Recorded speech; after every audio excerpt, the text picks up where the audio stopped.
na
ng ating Panginoon.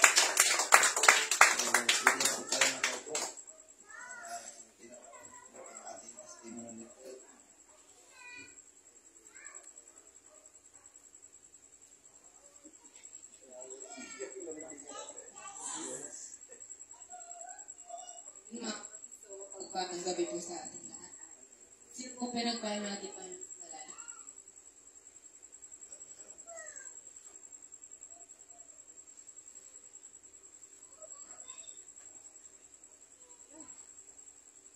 Salamat sa ating Panginoon dahil napakabuti niya. Salamat sa pag-iingat niya sa amin sa mga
God, kukunin ko din ang pagkakataon. Tunay mga kapatid ng ating Panginoon ay hindi nagkukulang, hindi nagbabago, praise God, dahil sa mga Bible study mga kapatid, instant po na nagagamit, pero salamat pa rin sa ating Panginoon dahil nandun yung kanya pong pangunguna at tunay na hindi siya nagbabago. Aking binabalikan lahat ng papuri sa ating Panginoon.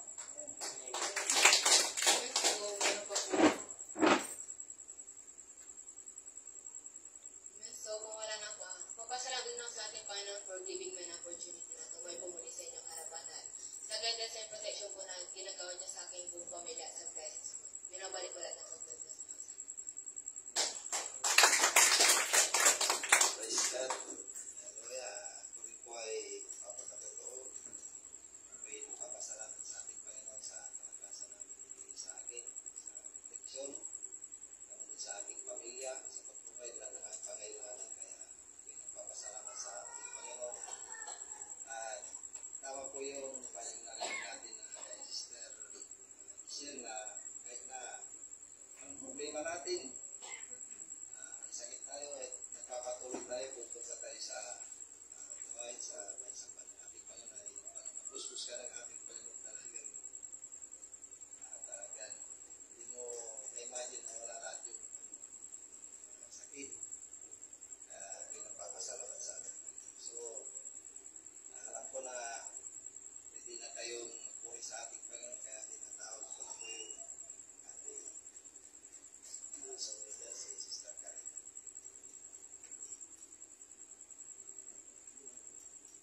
Magandang gabi po sa ating lahat mga kapatid. Pwede na po tayong tumayo mga kapatid. Habang tayo tumatayo, kakatawag na aming Panginoon at sasabing salamat, salamat.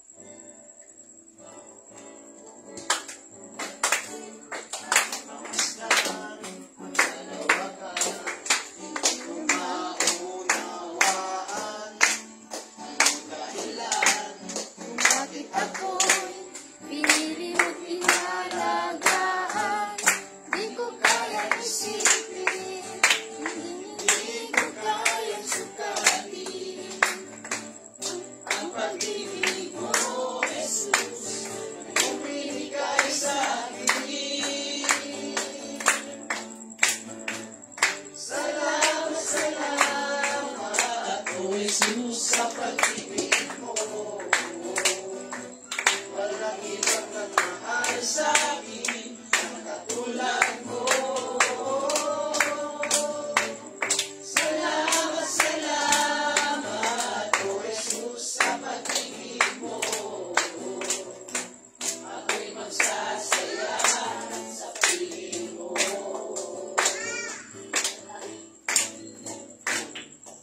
Subok man o pagbilitan, na may lalapitan, ikaw Jesus na aking sandigan, hindi mo ang kumakailangan, hindi ko kayang isipin, hindi ko kayang sikatin. Ang pag-ibig mo, Jesus, na iyong binigay sa akin. Salamat, salamat, O Jesus, sa pag-ibig mo. Walang ibang nagmahal sa akin ang katulad mo. Salamat, salamat, O Jesus, sa pag-ibig mo. Ako'y magsasaya sa pag-ibig mo. Salamat, salamat, O Jesus, sa pag-ibig mo.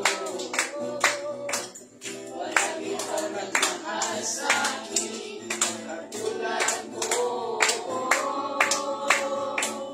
Salamat, salamat, O Jesus, sa pag-ibig mo. Ako'y magsasaya sa piling mo.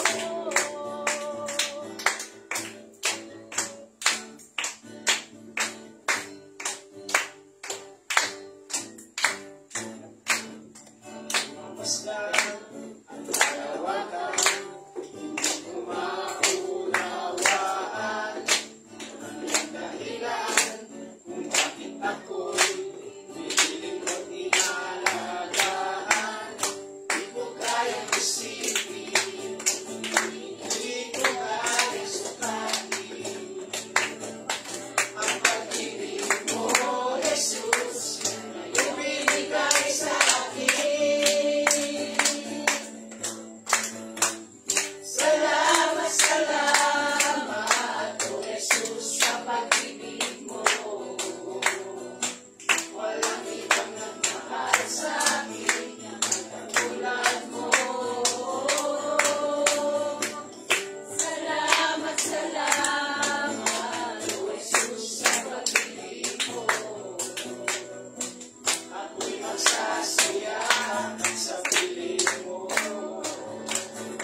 1, chapter 24, verse 37 to 31, 39.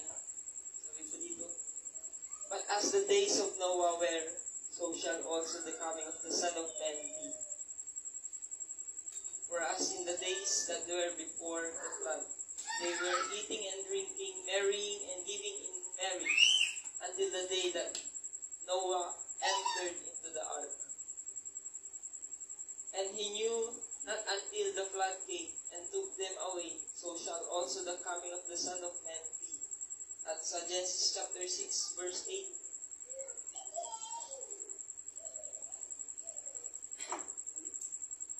Sabi po dyan mga kapatid, "And God saw Noah." At nakita ng Diyos si Noah mga kapatid na tapat sa kanyang Panginoon. Dahil yung time na yun mga kapatid, kung babasahin natin ang Genesis chapter 6, 1 to 7 mga kapatid, sinasabi po dyan na ang tao ay sobrang lala na. Ang tao ay sobrang grabe na yung kasamaan. At ang gusto ng Diyos mga kapatid is patayin na lahat ng tao. Pero sabi ng ating Panginoon, nung nakita niya si Noah, nagkaroon ulit ng grasya ang mga tao. Nagkaroon ulit ng pagmamahal ang Diyos sa tao mga kapatid. At pinamagatan ko po itong stay in the ark. Pwede na po tayong upo.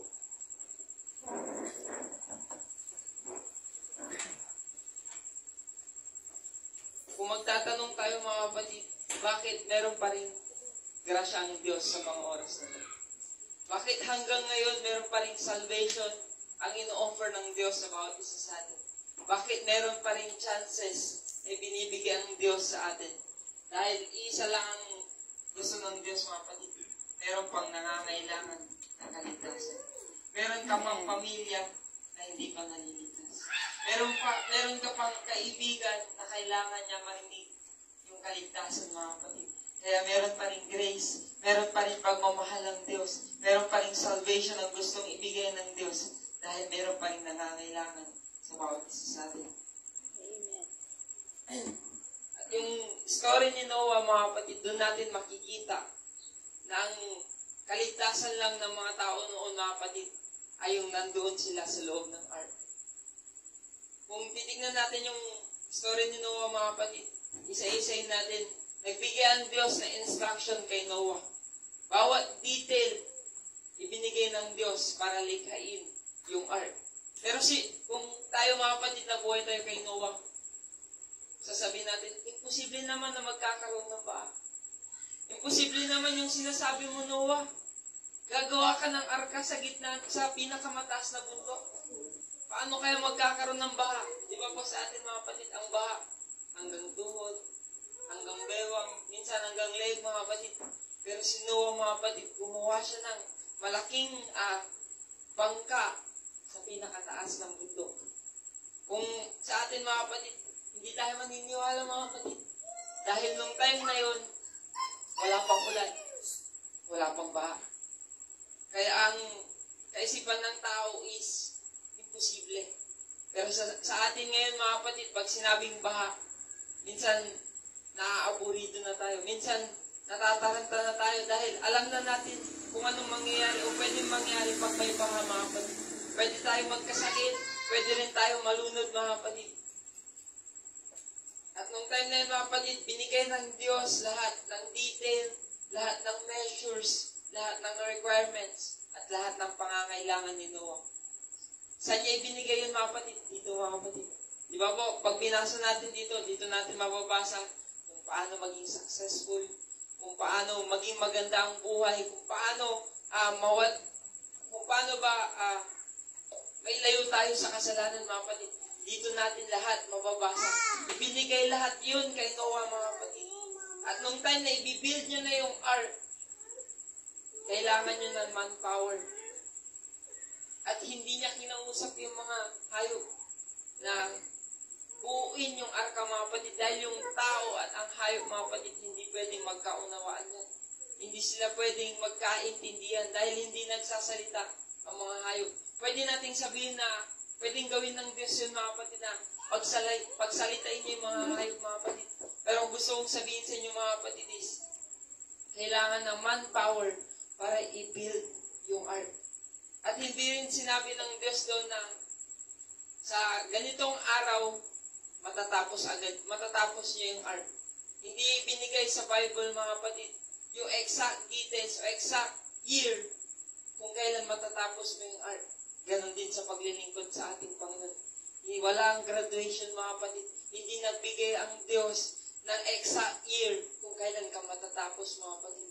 Kung kailan ka titigil sa paglilingkod sa ating Panginoon. Ang ibinigay lang ng ating Panginoon na detailed, mga kapatid, para matapos tayo sa paglilingkod sa ating Panginoon pag bumalik na ang ating Panginoon. Yun lang yung detail na ibinigay ng Diyos sa bawat isa sa atin. Kaya hanggat may buhay ka, hanggat may lakas ka, maglingkod ka sa ating Panginoon.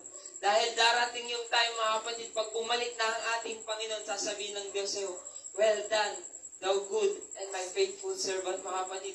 Gusto nating marinig lahat yun, mga kapatid. Gusto nating mapakinggan sa ating Panginoon na sinasabi niya sa atin, salamat, hindi ka nag-give up. Salamat, nagpatuloy ka. At ngayon, tatanggapin mo yung crown of glory, mga kapatid. At sa pag-build ng ark, mga kapatid, hindi yun pa-easy-easy lang, mga kapatid. Hindi yun na para bang sa mundo na pag nag-invest ka, meron ka kagad makukuha, mga kapatid. Hindi ganun yun, mga kapatid. Ang gusto ng ating Panginoon, pag nag-invest ka sa ating Panginoon, kailangan mo yun paghirapan, mga kapatid. At hindi lang yun nakikita sa ating mga mata. Minsan, nakikita natin yun kung paano hulmahin ng Diyos yung ating puso, yung ating mga isipan, mga kapatid. Yun yung gustong ayusin ng ating Panginoon sa bawat isa sa atin. At nung time na yun, ginagawa niya yung ark, mga kapatid. Hindi niya lang ginagawa yung ark. Sinasabay niya din yung message of salvation. Na sinasabi ni Noah na merong kaligtasan pag nabuo natin yung ark na ito. Ganon din sa ating Panginoon. Pag nagpatuloy ka sa ating Panginoon, may kaligtasan, may pagkakalob sa iyo ng ating Panginoon. At paulit-ulit niyang sinabi yun, mga kapatid. Paulit-ulit niyang sinabi na may darating na pagbaha. At gusto kong sabihin sa inyo, may naniwala kay Noah. May naniwala kay Noah kaya na-build yung ark. Pero hindi sila nagpatuloy. Bakit, mga kapatid? Dahil nung time na pinagpala na sila ng Diyos, anong sinabi nila? Meron na akong wisdom. Meron na akong paraan. Meron na akong kayamanan. Meron na akong kalakasan. Kaya kaya akong mag-survive kahit wala yung ark. No, mga kapatid. Kahit gaano ka kagaling na swimmer, kahit gaano ka kayaman, mga kapatid, yung mga scientists nga, mga kapatid, matatalino sila. Kaya pinag-experimentohan nila kung paano magkakaroon ng puno sa loob ng Mars. Yung mga tao, nag-i-invest sila ng pera nila para lang makabuild o makagawa ng spacecraft, mga kapatid, papunta ng Mars. Gusto nilang mag-evacuate sa Mars, mga kapatid. Dahil alam nila, ang Earth, hindi na magtatagal. Tignan natin yung init, mga kapatid. Sa umaga pa lang, nakakapaso na, mga kapatid. Ibig sabihin yan, mga kapatid, natutupad na yung sinabi sa Biblia, mga kapatid. Kahit gaano tayo kakalakas, kahit gaano tayo kagaling, katalino o kayaman sa mundong ito, mga kapatid, hindi natin kayang takasan ang propesiya na sinabi ng Diyos sa kanyang mga salita. Kahit gaano man tayo kabilis tumakbo, mga kapatid, hindi natin kayang takbuhan ang nakasulat sa Biblia, mga kapatid. At sinabi ng Diyos, mga kapatid, sa Biblia, mga kapatid, na ang mundo ay lilipas ang mundo, mga kapatid. At ang tangi lang na mananatili ay ang kanyang mga salita. Kaya patuloy natin paniwalaan ang ating Panginoon. Ano ba yung message of salvation na yun, mga kapatid? Ang sabi sa Acts 2:38, mga kapatid, repent and be baptized, every one of you, in the name. Hindi niya sinabing Father, hindi niya sinabing Son, hindi niya sinabing Holy Ghost, mga kapatid. Pero sinabi niya, in the name of Jesus Christ. And ye shall receive the gift of the Holy Ghost, mga kapatid. Pag na-receive mo na yung baptism sa pangalan ng ating Panginoon, hindi ka na mahihirapan sa baptism of the Holy Ghost, mga kapatid. Dahil regalo yan ng ating Panginoon na ipagkakalob niya sa lahat ng naniniwala sa Kanya, mga kapatid. Ganun ang pagmamahal ng ating Panginoon. Hindi Kanya pinipilit na lumapit sa Kanya, mga kapatid. Ang gusto niya, yung kusang loob na lalapit sa Kanya. Dahil ang mga lumalapit sa ating Panginoon, yung may mga pangangailangan. Kung wala tayong pangangailangan sa ating Panginoon, ibig sabihin niyan, hindi tayo lalapit. Pero yung tao na gipit na may pangangailangan, mga kapatid, kahit gaano man kahirap yan, pupuntahan niya yan, lalapitan niya yan, mga kapatid, dahil meron siyang matinding pangangailangan. Tulad nung babae na inaagasan na ng dugo, na lumapit siya sa ating Panginoon nung time na walang-wala na siya, mga kapatid. Naubos na lahat ng pera niya, mga kapatid. Pinuntahan niya na lahat ng mga gagaling na doktor. Pero wala ni isa ang nagpagaling sa kanya, mga kapatid. At nung time na yun, na walang-wala na siya, anong ginawa niya, mga kapatid? Pinuntahan niya kung saan dadaan ang ating Panginoong Hesus. At ang sabi niya sa kanyang sarili, mahawakan ko lang ang laylayan ng damit ng ating Panginoon. Ako ay gagaling. Nandoon yung pananampalataya niya, mga kapatid, na pag nahawakan niya lang yung pinakadulo ng damit ng ating Panginoon, siya ay gagaling, mga kapatid. Yun yung may matinding pangangailangan, mga kapatid. At sa matinding pangangailangan, doon nagbibuild yung totoong pananampalataya sa ating Panginoon. Anong sabi ng ating Panginoon doon sa babae na yun? Wala akong nakitang ganyang pananampalataya sa Israel, mga kapatid. Kung titignan natin, bakit mga hayop yung pinapasok ni Noah sa loob ng arka instead yung mga tao? Kasi kung babasahin natin yung Acts chapter 10, verse 9 to 16, mga kapatid, nagkaroon ng vision si Peter. At ang sabi ni Peter, nakakita ako ng reptile, nakakita ako ng mga iba't ibang klase ng hayop na hindi ko pa kinakain. Dahil sa Israel, mga kapatid, ang kinakain lang nila, yung tinapay na walang lipadora, mga kapatid. At bago lang sa kanila yung mga karne. Gusto ko lang sabihin sa inyo, mga kapatid, nung vision ay pinakita kay Peter that time, mga kapatid, dun din yung time na babautismo niya si Cornelius. Si Cornelius, mga kapatid, ay isang hintil, mga kapatid. Wala siyang karapatan sa kaligtasan na dapat sa Hudyo lang, mga kapatid. Pero ipinakita yun ng Diyos sa kanya, mga kapatid. Umpisa pa lang, sa Genesis pa lang, mga kapatid, pinakita na ng Diyos na may kaligtasan ng mga Hudyo, mga kapatid. Umpisa pa lang, pinakita na ng Diyos na may karapatan ng mga hintil na magkaroon ng kaligtasan. Umpisa pa lang, pinakita na ng Diyos na ang kaligtasan ay hindi lang para sa mga Israelites. Gusto lang patunayan ng Diyos na ang kaligtasan ay para sa lahat, mga kapatid. Kung sino ang lalapit, kung sino ang may gusto, ibibigay yan ng ating Panginoon. Hindi siya namimilit kung hindi niya tinitignan bawat estado ng ating mga buhay. Ang tinitignan niya, yung puso na gustong lumapit sa ating Panginoon. Ang gusto lang ng Diyos, mga kapatid, ilapit natin ang ating mga buhay sa Kanya. Hindi niya tinitignan kung gaano kakayaman, mga kapatid. Hindi niya tinitignan kung ano yung estado ng buhay mo, kung gaano kakatalino, kung naiintindihan mo ba yung salita ng ating Panginoon. Ang gusto lang ng Diyos, kung willing ka ba na matuto sa Kanyang mga salita. Kung willing ka ba na magpasubmit sa Kanyang mga salita. Dahil ang gusto ng Diyos, maligtas ka, mga kapatid. Ang gusto ng ating Panginoon, hindi dahil magkaroon ka lang ng magandang buhay sa mundong ito. Dahil ang gusto din ng Diyos, maging ligtas din yung buhay natin sa susunod na buhay natin. Dahil alam ng Diyos, ang buhay natin sa mundong ito ay numbered, mga kapatid. Pero sa kabilang buhay, hindi na kayang sukatin ng numero, mga kapatid, ang buhay natin sa susunod na buhay, mga kapatid. Kaya habang maaga pa, mga kapatid, kilalanin natin ang ating Panginoon. Habang maaga pa, habang may hininga pa tayo, kilalanin natin ang ating Panginoon. Dahil gusto din na magpakilala ng Diyos sa bawat isa sa atin na siya yung gumawa ng langit at ang lupa. Siya yung nagligtas kay Abraham, siya yung nagligtas kay Moses, siya yung nagligtas kay Noah, mga kapatid. Siya rin yung nagligtas kay Paul, kay Peter, mga kapatid. At ngayon, gusto niyang patunayan sa gabi nito, siya rin yung magliligtas sa iyo, mga kapatid. Siya rin yung mag-provide ng pangangailangan mo. Siya rin yung magbibigay ng kapayapaan sa iyong isipan, mga kapatid. Ang gusto lang ng Diyos, lumapit ka sa Kanya, mga kapatid. Kaya lahat ng papurit pagsamba, sa Diyos na, mga kapatid. At tayo tumayo, mga kapatid.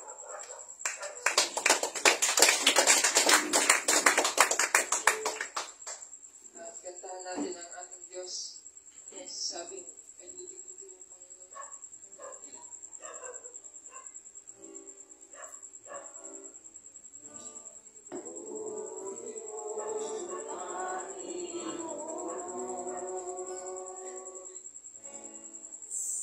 Sa lahat ng oras at sa bawat araw, ika'y laging tapat kong magmahal. Ang iyong kahabagan ay magpasawalang hanggan. Ika'y buti-buti mo, Panginoon. Sa lahat ng oras, sa bawat araw, ika'y laging tapat kong magmahal. Ang iyong kahabagan ay magpasawalang hanggan. Pinupuri, sinasamba kita. Dakilang Diyos at Panginoon. Tunay na ika'y walang katulad. Tunay na ika'y di nagbabago. Mabuti ang Diyos na sa akin ay nagmahal. Pinupuri, sinasamba kita. Dakilang Diyos at Panginoon. Tunay na ika'y walang katulad.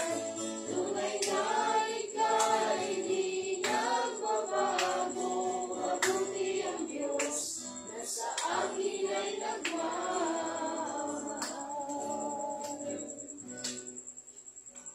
Mabuti ang Diyos na sa akin ay nagmamahal.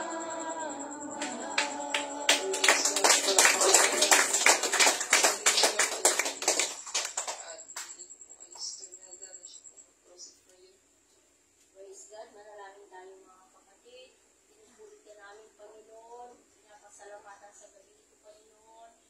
Salamat, O God, dahil napakabuti mo sa amin. Salamat sa kaligtasan na pinagkaloob mo sa bawat isa sa amin, Panginoon. Maraming salamat, Lord, sa pag-ingat mo sa bawat isa sa amin.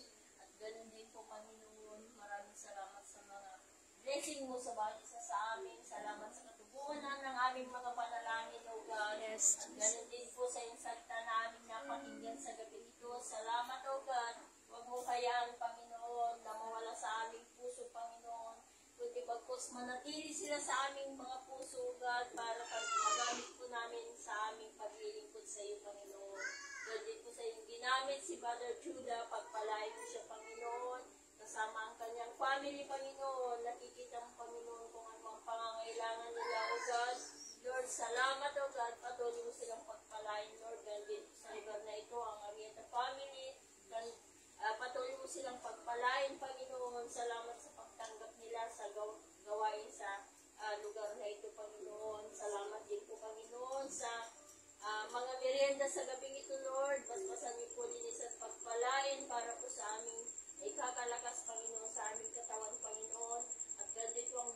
sa ingatan niyo po ang bawat isa sa aming pag-uwi at makarating po kami ng maayos sa aming mga tahanan.